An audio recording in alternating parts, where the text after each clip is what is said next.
नमो भगवते वासुदेवाय नमः। हरे कृष्णा, राधे राधे। आज के इस वीडियो में हम श्रवण करने जा रहे हैं श्री सत्यनारायण व्रत कथा। वीडियो शुरू करने से पहले आप सभी भक्तगणों से करुण निवेदन है कि कृपया वीडियो को संपूर्ण देखें। वीडियो पसंद आए तो इसे लाइक करें, शेयर करें और चैनल पर नए हैं तो सब्सक्राइब करना ना भूलें। श्री सत्यनारायण भगवान पूजन सामग्री: केले के खंभे, कलश, पंच पल्लव, चावल, पंचरत्न, कपूर, पुष्पों की माला, धूप, श्रीफल, ऋतुफल, नैवेद्य, अंग वस्त्र, आम के पत्ते, यज्ञोपवीत वस्त्र, गुलाब के फूल, दीप, तुलसी दल, पान, पंचामृत, दूध, दही, शहद, घी, शक्कर, बंधनवार, चौकी और केसर। सत्यनारायण भगवान पूजन विधि: श्री सत्यनारायण व्रत करने वाला पूर्णिमा एवं संक्रांति के दिन किसी भी समय स्नान आदि कर्मों से निवृत्त होकर पूजा स्थल में आसन पर बैठकर श्रद्धा पूर्वक श्री गणेश, वरुण, गौरी, विष्णु आदि सभी देवताओं का स्मरण कर पूजन करें तथा संकल्प लें कि मैं सदा श्री सत्यनारायण भगवान की पूजा तथा कथा श्रवण करूंगा। फूल हाथ में लेकर श्री सत्यनारायण भगवान का ध्यान करें। यज्ञोपवीत धूप, पुष्प, नैवेद्य आदि अर्पित कर प्रार्थना करें। हे भगवान, मैंने श्रद्धा पूर्वक फल, जल आदि समस्त सामग्री आपको अर्पण की है, आप इसे स्वीकार कीजिए। मेरा आपको बार बार प्रणाम है। इसके पश्चात श्री सत्यनारायण जी भगवान की कथा पढ़ें। श्री सत्यनारायण भगवान की कथा प्रारंभ। प्रथम अध्याय।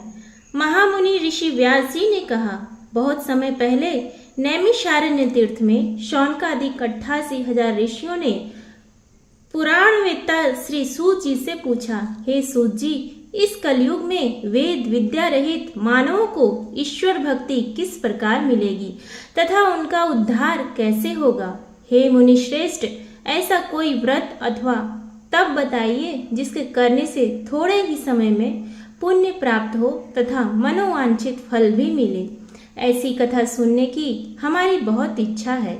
इस प्रश्न पर शास्त्रों के ज्ञाता श्री सूत जी ने कहा, हे वैष्णवों में श्रेष्ठ, आप सभी ने प्राणियों के हित एवं कल्याण की बात पूछी है। अब मैं उस श्रेष्ठ व्रत को आप लोगों से कहूँगा जिसे श्रेष्ठ मुनि नारद जी ने श्री लक्ष्मी नारायण भगवान से पूछा था और श्री लक्ष्मी नारायण भगवान ने मुनि श्रेष्ठ नारद जी को बताया था। आप सभी यह श्रेष्ठगण कथा को ध्यान से सुने।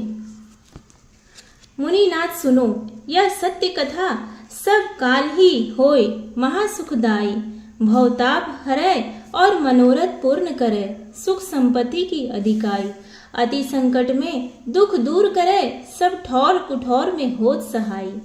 भगवान महात्म है, इसमें अपना कली में फल और जनाई। मुनि श्रेष्ठ नारद दूसरों के कल्याण हेतु सभी लोकों में घूमते हुए एक समय मृत्यु लोक में आ पहुंचे। यहाँ बहुत सी योनियों में जन्मे प्रायः सभी मनुष्यों को अपने कर्मानुसार अनेक कष्टों से पीड़ित देखकर उन्होंने सोचा कि किसी यत्न के करने से निश्चय ही प्राणियों के कष्टों का निवारण हो सकेगा। मन में ऐसा विचार कर श्री नारद विष्णु लोक गए। वहां श्वेत वर्ण और 4 भुजाओं वाले देवों के ईश नारायण, जिनके हाथों में चक्र, शंख, गदा और पद्म थे तथा वरमाला पहने हुए थे, को देखकर उनकी स्तुति करने लगे। नारद जी ने कहा, हे भगवान, आप अति शक्तिवान हैं। मन तथा वाणी भी आपको नहीं पा सकती। आपका आदि मध्य अंत भी नहीं है। आप निर्गुण स्वरूप सृष्टि के कारण भक्तों के कष्टों को नष्ट करने वाले हो। आपको मेरा शत शत नमन है। नारद जी इस प्रकार की प्रार्थना सुनकर विष्णु भगवान से बोले, हे योगीराज, आपके मन में क्या है? आपका किस कार्य हेतु यहाँ आना हुआ है? निसंकोच कहें। तब मुनि श्रेष्ठ नारद मुनि ने कहा, मृत्यु लोक में सब मनुष्य जो अनेक योनियों में पैदा हुए हैं, अपने अपने कर्मों द्वारा अनेक प्रकार के कष्टों के कारण दुखी हैं। हे स्वामी, यदि आप मुझ पर दया रखते हैं तो बताइए कि उन मनुष्यों के सब कष्ट थोड़े से ही प्रयत्न से किस प्रकार दूर हो सकते हैं।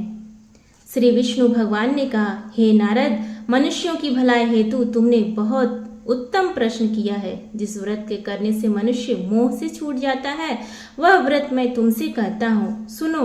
अति पुण्य दान करने वाला स्वर्ग एवं मृत्यु लोक दोनों में दुर्लभ एक अति उत्तम व्रत है, जो आज मैं तुमसे कहता हूँ। श्री सत्यनारायण भगवान का यह व्रत विधि पूर्वक विधान पूर्वक संपन्न करने पर मनुष्य इस धरती पर सभी प्रकार के सुख भोग कर मरणोपरांत मोक्ष को प्राप्त करता है। भगवान के ऐसे वचन सुनकर नारद मुनि बोले, हे भगवान, उस व्रत का विधान क्या है, फल क्या है, इससे पहले किसने यह व्रत किया है और किस दिन यह व्रत करना चाहिए, कृपया कर मुझे विस्तार से समझाइए।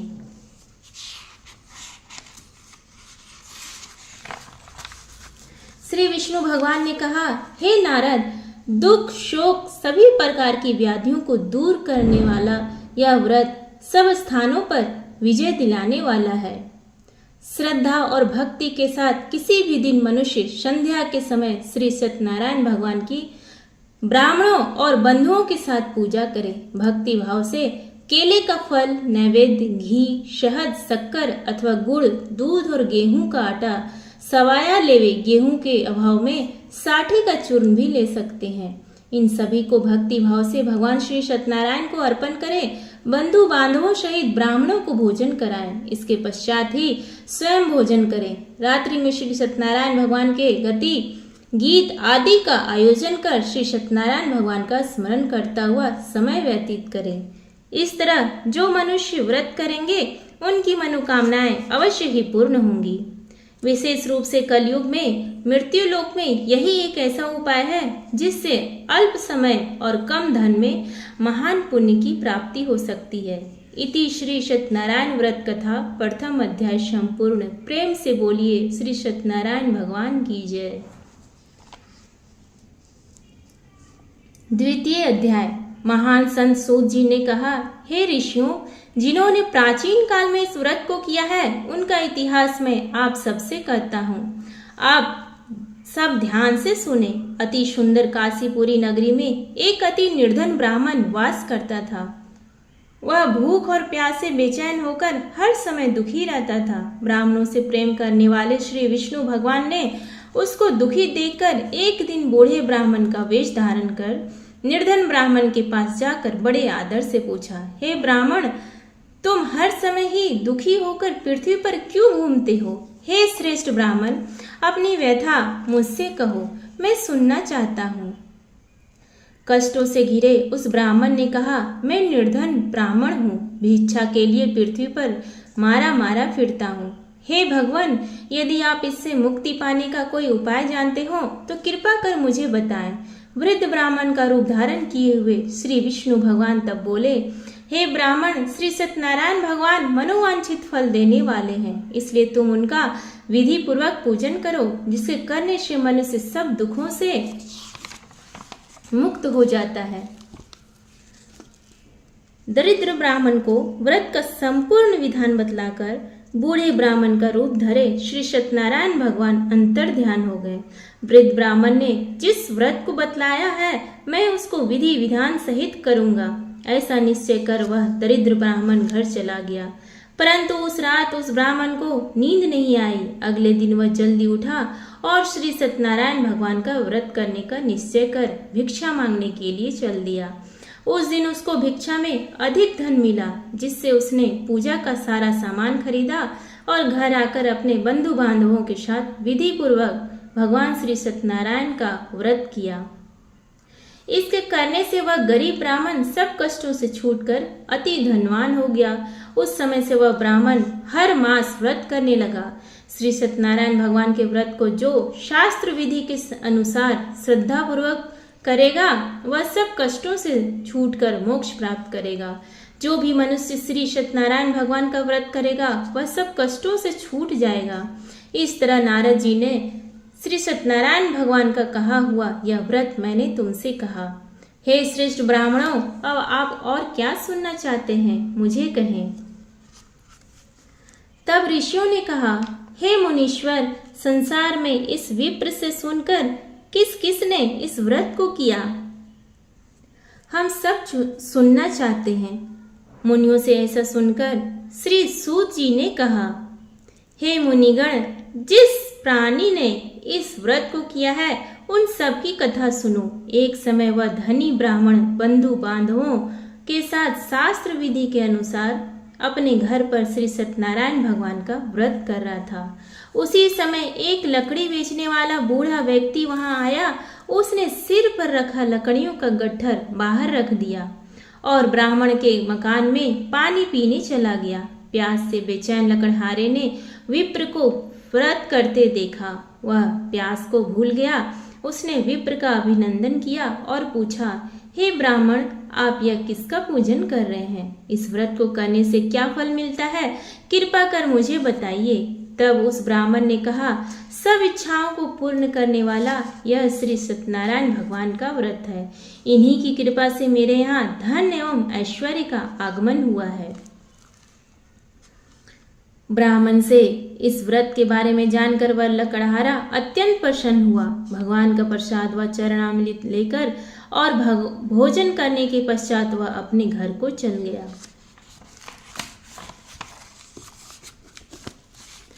और फिर अगले दिन लकड़हारे ने अपने मन में संकल्प किया कि आज गांव में लकड़ी बेचने से जो धन मिलेगा उसी से भगवान सत्यनारायण का श्रेष्ठ व्रत करूंगा।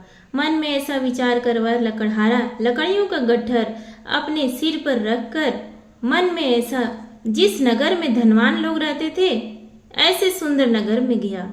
उस दिन उसे उन लकड़ियों का दाम पहले दिनों से चौगुना मिला। तब वह बूढ़ा लकड़हारा बहुत प्रसन्न होकर पके केले, शहद, शक्कर, घी, दही, दुग्ध और गेहूं का चूर्ण इत्यादि श्री सत्यनारायण भगवान के व्रत की सभी सामग्री लेकर अपने घर आया। फिर उसने अपने बंधु बांधवों को बुलाकर विधि विधान के अनुसार भगवान का पूजन एवं व्रत किया। उस व्रत के प्रभाव से वह बूढ़ा लकड़हारा धन धान्य से युक्त हुआ और संसार के समस्त सुख भोग कर वैकुंठ को चला गया। इति श्री सत्यनारायण व्रत कथा द्वितीय अध्याय संपूर्ण हुआ। प्रेम से बोली श्री सत्यनारायण भगवान की जय। श्री सत्यनारायण कथा तीसरा अध्याय। श्री सूत जी बोले, हे श्रेष्ठ मुनियों, अब मैं आगे की एक कथा कहता हूँ। प्राचीन काल में उल्कामुख नाम का एक महान ज्ञानी राजा था। वह जितेंद्रिय और सत्य वक्ता था। प्रतिदिन मंदिरों में जाता तथा गरीबों को धन देकर उनके दुखों को दूर करता था। उसकी पत्नी कमल के समान सुंदर मुख वाली और सती साध्वी थी। एक दिन भद्रशिला नदी के तट पर वे दोनों विधि विधान सहित श्री सत्यनारायण भगवान का व्रत कर रहे थे। उस समय वहां साधु नामक एक वैश्य आया। उसके पास व्यापार के लिए बहुत सा धन था। वह वैश्य नाव को नदी किनारे पर ठहराकर राजा के पास आया। राजा को व्रत करते हुए देखकर उसने विनम्रता पूर्वक पूछा, हे राजन, यह आप क्या कर रहे हैं? मेरी सुनने की इच्छा है, कृपया आप यह मुझे भी समझाइए। महाराज उल्कामुख ने कहा, हे वैश्य, मैं अपने बंधु बांधवों के साथ पुत्र की प्राप्ति के लिए श्री सत्यनारायण भगवान का व्रत व पूजन कर रहा हूँ। राजा के वचन सुनकर साधु नामक वैश्य ने आदर से कहा, हे राजन, मुझे भी इसका संपूर्ण विधि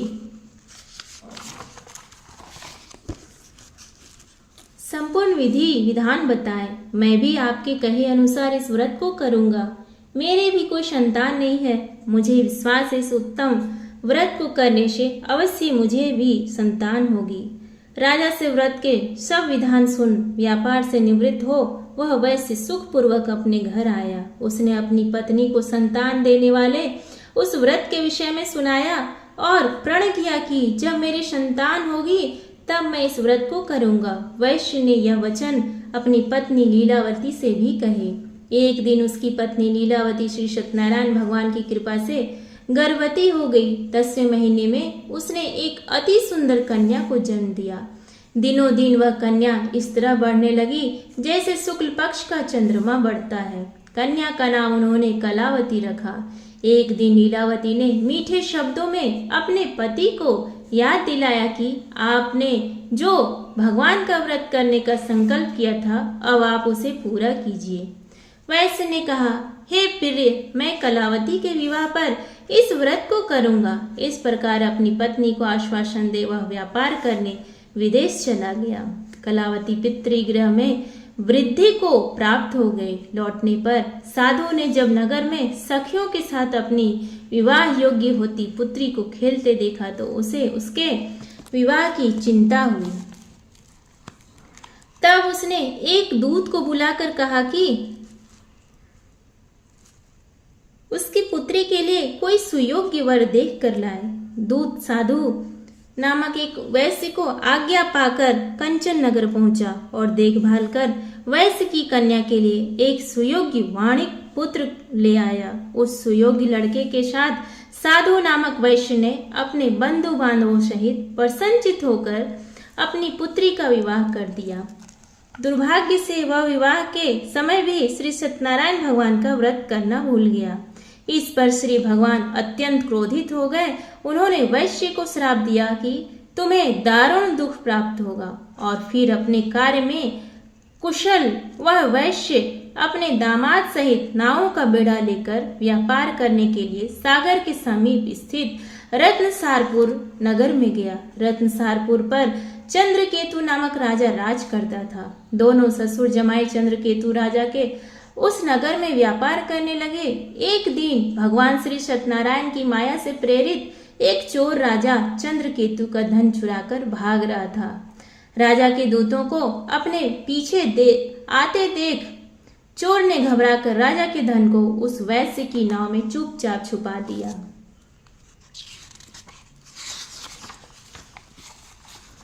जहां वे ससुर जमाई ठहरे हुए थे और भाग गया। जब राजदूतों ने उस वैश्य के पास राजा के धन को रख देखा तो उन्होंने उन ससुर दामाद को ही चोर समझा। वे उन ससुर दामाद दोनों को बांधकर ले गए और राजा के समीप जाकर बोले, आपका धन चुराने वाले ये दो चोर हम पकड़ कर लाए हैं, देखकर आज्ञा दे। तब राजा ने बिना उस वैश्य की बात सुने उन्होंने कारागार में डालने की आज्ञा दे दी। इसी प्रकार राजा की आज्ञा से उन लोगों को कारावास में डाल दिया गया तथा उनका सारा धन भी छीन लिया गया। श्री सत्यनारायण भगवान के श्राप के कारण उस वैश्य की पत्नी लीलावती व पुत्री कलावती भी घर पर बहुत दुखी हुई। उनका सारा धन चोर चुरा कर ले गए। मानसिक व शारीरिक पीड़ा तथा भूख प्यास से अति दुखी हो भोजन की आस में कलावती एक ब्राह्मण के घर गई। उसने ब्राह्मण को श्री सत्यनारायण भगवान का व्रत विधि पूर्वक करते देखा। उसने कथा सुनी तथा श्रद्धा पूर्वक प्रसाद ग्रहण कर रात को घर आई। माता ने कलावती से पूछा, हे पुत्री, तू अब तक कहाँ रही? मैं तेरे लिए बहुत चिंतित थी। माता के शब्द सुन कलावती बोली, हे माता, मैंने एक ब्राह्मण के घर श्री सत्यनारायण भगवान का व्रत होते देखा है और मेरी भी उस उत्तम व्रत को करने की इच्छा है। माता ने कन्या के वचन सुनकर पति द्वारा व्रत करने का पूर्व में किया गया संकल्प याद करते हुए श्री सत्यनारायण भगवान के पूजन की तैयारी की। उसने बंधुओं सहित श्री सत्यनारायण भगवान का पूजन व व्रत किया और वर मांगा कि मेरे पति सहित और दामाद शीघ्र ही घर लौट आए। साथ ही विनती की कि हे प्रभु, अगर हमसे कोई भूल हुई हो तो हम सब का अपराध क्षमा करो। श्री सत्यनारायण भगवान इस व्रत से प्रसन्न हो गए। उन्होंने राजा चंद्रकेतु को स्वप्न में दर्शन देकर कहा, हे राजन, जिन दो वैश्यों को तुमने बंदी बना रखा है वे निर्दोष हैं, उन्हें प्रातः ही छोड़ दो। उनका सब धन जो तुमने अधिग्रहित किया है लौटा दो, अन्यथा मैं तुम्हारा राज्य, धन, पुत्र आदि सब नष्ट कर दूंगा। राजा से ऐसे वचन सुन कहकर भगवान अंतर ध्यान हो गए और फिर प्रातःकाल राजा चंद्रकेतु ने दरबार में सबको अपना स्वप्न सुनाया और सैनिकों को आज्ञा दी कि दोनों वैश्यों को कैद से मुक्त कर दरबार में ले आए। दोनों ने आते ही राजा को प्रणाम किया। राजा ने कोमल वचनों में कहा, हे महानुभावों, तुम्हें अज्ञानतावश ऐसा कठिन दुख प्राप्त हुआ है। अब तुम्हें कोई भय नहीं है, तुम मुक्त हो। ऐसा कहकर राजा ने उनको नए नए वस्त्राभूषण पहनवाए तथा उनका जितना धन लिया था उससे दोगुना धन लौटाकर आदर से विदा किया। दोनों वैश्य अपने अपने घर को चल दिए।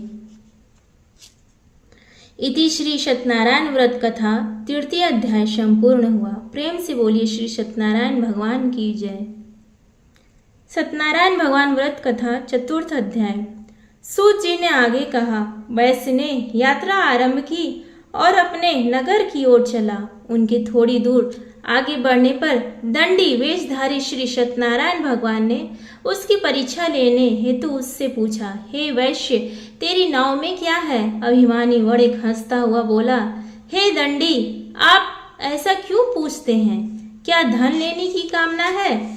मेरी नाव में तो बेल और पत्ते भरे हैं। वैश्य के ऐसे वचन सुनकर दंडी वेशधारी श्री सत्यनारायण भगवान बोले, तुम्हारा ही वचन सत्य हो। ऐसा कहकर वे वहां से चले गए और कुछ दूर जाकर समुद्र के तट पर बैठ गए।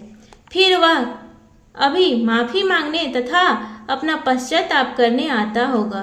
दंडी महाराज के जाने के पश्चात वैश्य ने नित्य क्रिया से निवृत्त होने के बाद नाव को ऊंची उठी देखकर अचंभा किया तथा नाव में बेल पत्ते आदि देखकर मूर्छित हो जमीन पर गिर पड़ा। मूर्छा खोलने पर अति शोक करने लगा।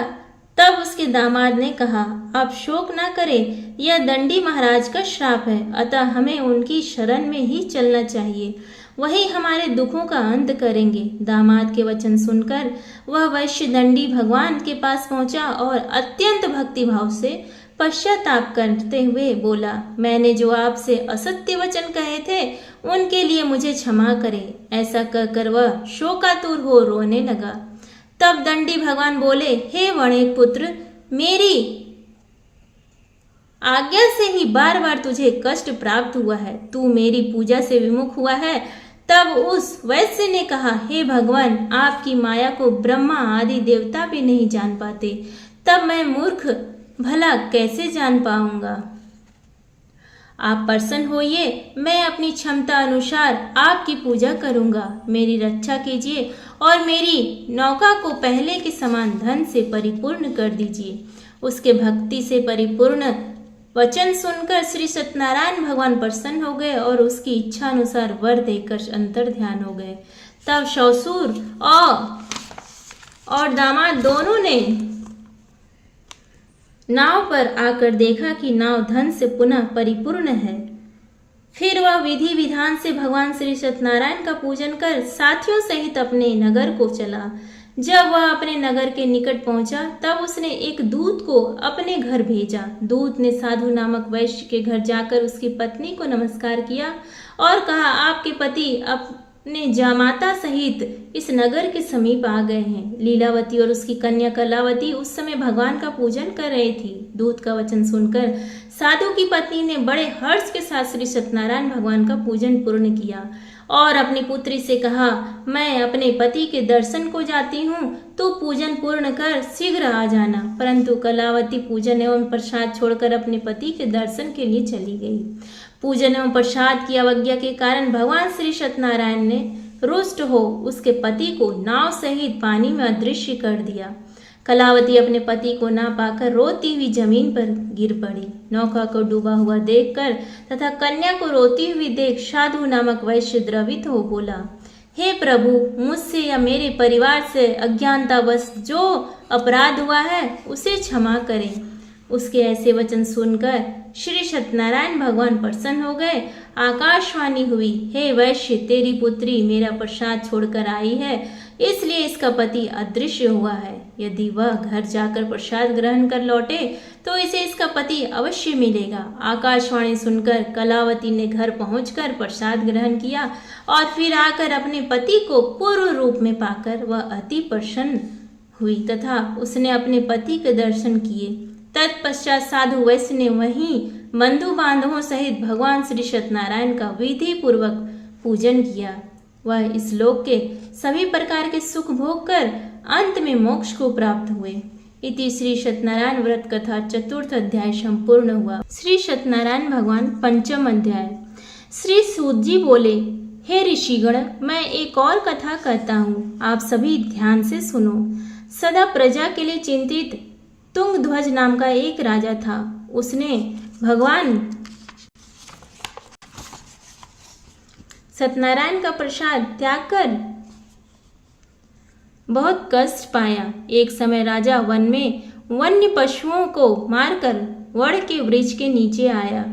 वहां उसने ग्वालों को भक्ति भाव से बंधु बांधवों सहित श्री सत्यनारायण जी का पूजा करते देखा, परंतु राजा देखकर भी अभिमान के कारण ना तो वहां गया और ना ही श्री सत्यनारायण भगवान को नमस्कार ही किया। जब ग्वालों ने भगवान का प्रसाद उसके सामने रखा तो वह प्रसाद छोड़कर अपने नगर को चला गया। नगर में पहुंचकर उसने देखा कि उसका सारा राज्य नष्ट हो गया है। वह समझ गया कि यह सब भगवान श्री सत्यनारायण ने रुष्ट होकर किया है। तब वह वन में वापस आया और ग्वालों के समीप जाकर विधि पूर्वक पूजन कर प्रसाद ग्रहण किया। तो श्री सत्यनारायण भगवान की कृपा से सब कुछ पहले जैसा ही हो गया और लंबे समय तक सुख भोगकर मरणोपरांत वह मोक्ष को प्राप्त हुआ। जो मानव इस श्रेष्ठ दुर्लभ व्रत को करेगा, श्री सत्यनारायण भगवान की कृपा से उसे धन धान्य की कोई कमी नहीं होगी। निर्धन धनी और बंदी बंधनों से मुक्त होकर निर्भय हो जाता है। संतानहीन को संतान प्राप्त होती है तथा सब इच्छाएं पूर्ण कर अंत में वह वैकुंठ धाम को जाता है। अब उनके बारे में भी जानिए जिन्होंने पहले इस व्रत को किया। अब उनके दूसरे जन्म की कथा भी सुनिए। सतानंद नामक वृद्ध ब्राह्मण ने सुदामा के रूप में जन्म लेकर श्री कृष्ण की भक्ति एवं सेवा कर वैकुंठ प्राप्त किया। उल्का मुख नामक महाराज राजा दशरथ बने और श्री रंगनाथ का पूजन कर मोक्ष को प्राप्त हुए। साधु नाम के वैश्य ने धर्मात्मा व सत्य प्रतिज्ञ राजा मोरध्वज बनकर अपने पुत्र को आरे से चीर कर बैकुंठ धाम प्राप्त किया। महाराज तुंगध्वज स्वयंभू मनु बने। उन्होंने बहुत से लोगों को भगवान की भक्ति में लीन कराकर बैकुंठ धाम प्राप्त किया। महाराज तुंगध्वज स्वयंभू मनु बने। उन्होंने बहुत से लोगों को भगवान की भक्ति में लीन कराकर बैकुंठ धाम प्राप्त किया। लकड़हारा अगले जन्म में गुह नामक निषाद राजा बना, जिसने राम के चरणों में की सेवा कर अपने सभी जन्मों को संवार लिया। इति श्री सत्यनारायण व्रत कथा पंचम अध्याय संपूर्ण हुआ। प्रेम से बोलिए श्री सत्यनारायण भगवान की जय। उम्मीद है आपको आज का ये वीडियो पसंद आया तो प्लीज़ वीडियो को लाइक करें, शेयर करें और चैनल पे नए हैं तो सब्सक्राइब करना ना भूलें। धन्यवाद।